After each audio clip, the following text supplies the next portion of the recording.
মৃত ভেবে তাকে কম্বল দিয়ে ঢেকে রেখে যায় পুলিশ।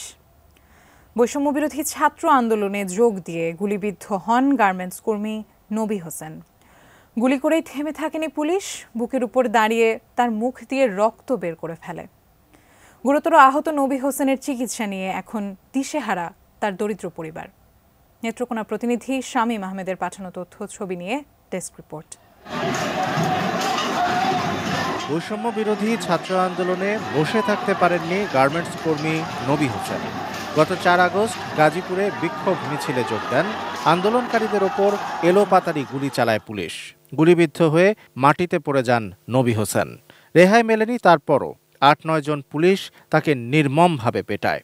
একজন বুকের ওপর দাঁড়িয়ে মুখ দিয়ে রক্ত বের করে ফেলে।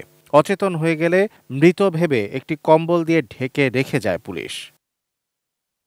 মুমূর্ষু নবী হোসেনকে জয়দেবপুরের একটি হাসপাতালে চিকিৎসা না দিয়ে বিদায় করে দেয়। পরে ঢাকার উত্তরার একটি প্রাইভেট হাসপাতালের আইসিইউতে ভর্তি করেন ভাই।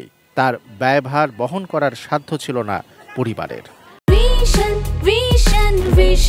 100% কপার কন্ডেন্সারে তৈরি ভিশন ফ্রিজ, তাই গুণে মানে অটুট থাকে বছরের পর বছর। এখন ময়মনসিংহ মেডিকেল কলেজ হাসপাতালে চিকিৎসা চলছে নবী হোসেনের। নেত্রকোনার বারোহাট্টার বাউসি ইউনিয়নের দেওপুর গ্রামের নসর জামালের ছেলে নবী হোসেন। দরিদ্র পরিবারের পক্ষে তার সুচিকিৎসা করানো অনিশ্চিত। খুব কষ্ট সেটাগুলি শৈল কোনো ইয়া নাই, চিহ্ন নাই, খালি গুলির দাগ। আর চিকিৎসা পয়সা খাতিরে কথা না দেখে অনেক আবার লয়ে গেছে, ইনফেকশন দেয়া দিছে। বাঁচবো না মরবো এটা কি বিচাইবো?